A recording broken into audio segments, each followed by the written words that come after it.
Hi there, music fans. Welcome back to the channel. Thank you so much for tuning in. I'm your host, Steven. And another album that I thought was great or important, and one of my favorites of 1981, it is Stevie Nicks' debut solo album, Bella Donna.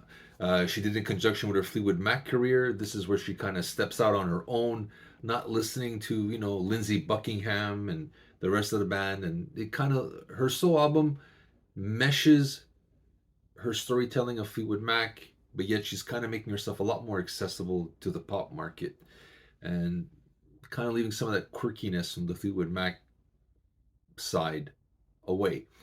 Jimmy Iovine, the producer, brings her down to a level. The album is not overly produced. It plays to all her strengths.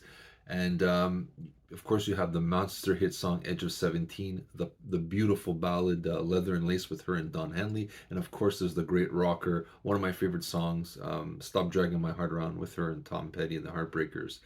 But there's also, After All the Glitter Fades is a very haunting song. This is a very strong debut album, and it matches almost something as close as a Fleetwood Mac album. Like this sold millions of copies, showed she was a juggernaut on her own. She didn't need the band to survive, and she would release a host of others and have massive hits and massive platinum albums to her credit.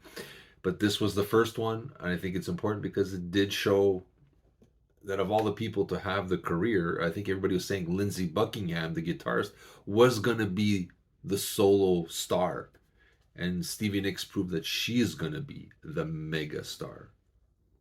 Whether that helped the band or hurt the band is up to you. But you let me know what you think. Have you heard these songs? Do you like these songs? Do you have this album? Do you like it?